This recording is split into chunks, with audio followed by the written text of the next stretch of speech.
किसी भी दल के जो नेता हैं उन सबसे आग्रह करना चाहता हूं कि इसके लिए आप आवाज़ उठाएं।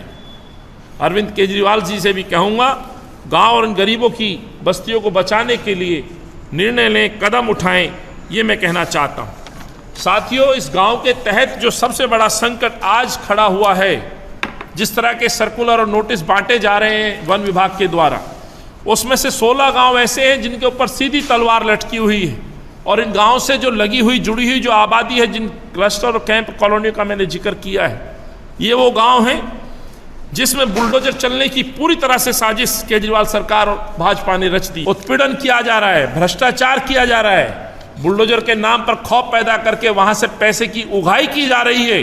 गरीब बस्तियों में गरीब लोगों के आशियाने को तोड़ने का जो डर दिखाया जा रहा है, ना केवल मकान तोड़े जा रहे हैं बल्कि नोटिस बांट करके वहां इलीगल तरीके से पैसा उगाही करने का भी काम कर्मचारियों के द्वारा किया जा रहा है। भ्रष्ट कर्मचारियों के द्वारा उनका उत्पीड़न किया जा रहा है।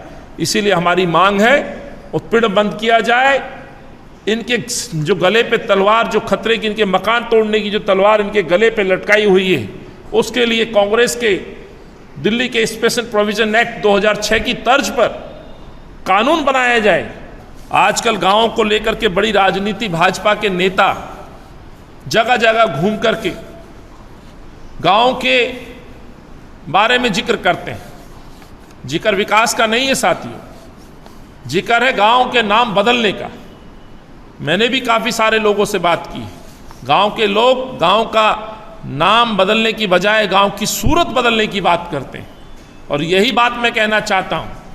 आदेश गुप्ता और भाजपा के नेता और देश के प्रधानमंत्री जी से मैं आग्रह करता हूं, देश के गांव के नाम बदलने से कुछ नहीं होगा। यदि वाकई आप गांव के हितैषी हैं, गांव के परिवार किसानों के हितैषी हैं, जो कि आप हो नहीं, यदि ऐसा होता तो किसानों के घरों पे बुलडोजर नहीं चलता, उनके ऊपर आपके मंत्रियों के द्वारा उनको कुचलने का जघन्य अपराध नहीं होता।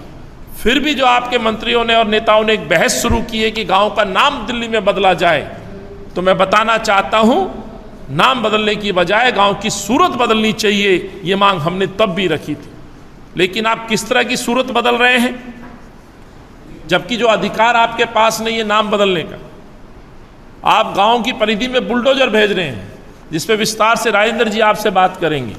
लेकिन मैं कुछ प्रश्न है साथियों, किस तरह से गैर कानूनी तरीके से बयानबाजी की जा रही है।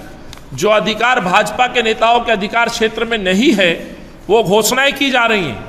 अफसोस ये है, जो सरकार को अधिकार है, यानी अरविंद केजरीवाल को अधिकार है, अरविंद केजरीवाल उस पर खंडन तक नहीं करते हैं, एक शब्द नहीं बोलते हैं, उन पर मुकदमे दर्ज नहीं करते हैं, मौन होकर के अपना समर्थन जाहिर करते हैं। तो प्रश्न तो दिल्ली सरकार के मुख्यमंत्री पर भी बनता है, आखिर क्या इस देश की राजधानी दिल्ली को हम केवल राजनीति की भेंट चढ़ाने का काम कर रहे हैं? क्या हार जीत के चश्मे से हम गांव के नाम बदलने को देख रहे हैं? कांग्रेस पार्टी अपने असूलों से समझौता नहीं कर सकती साथियों।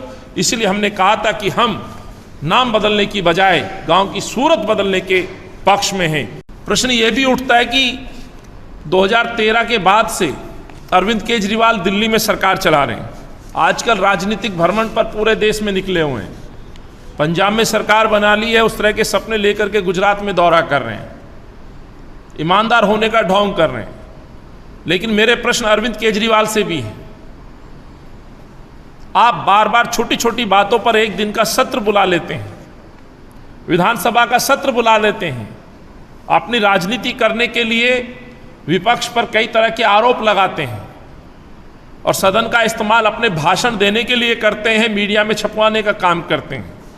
यदि आप इस तरह का अधिवेशन और सत्र बुला सकते हैं, तो जो आज गरीबों के ऊपर जो तलवार लटकी हुई है इनके मकानों को लेकर के, तो इनके लिए 7 सालों में आपने एक बार सत्र बुलाने का काम क्यों नहीं किया?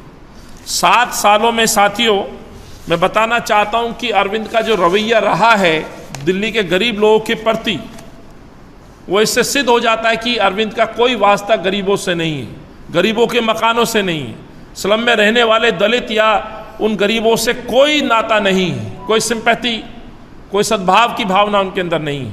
और यदि ऐसा नहीं होता तो 7 वर्षों के अंदर जो डेमोलिशन दिल्ली में हुआ है उसके कुछ उदाहरण मैं आपके सामने पेश कर रहा हूँ। याद होगा देवली विधानसभा के अंतर्गत ही संगम विहार में 100 मकानों को तोड़ने का काम रेवेन्यू डिपार्टमेंट ने किया, और जिसका मैं खुद साक्षी हूँ।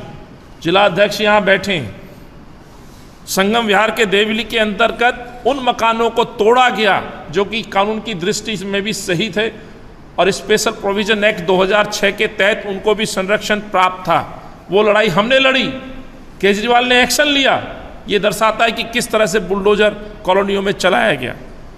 ओखला के धोबी घाट के पास करीब 2.5 एकड़ में बसी झुग्गियों को तोड़कर सैकड़ों लोगों को बेघर कर दिया गया, जबकि स्लम जे स्लम की पॉलिसी है उनको पुनर्वास करके ही तब आप झुग्गियों को हटा सकते हैं।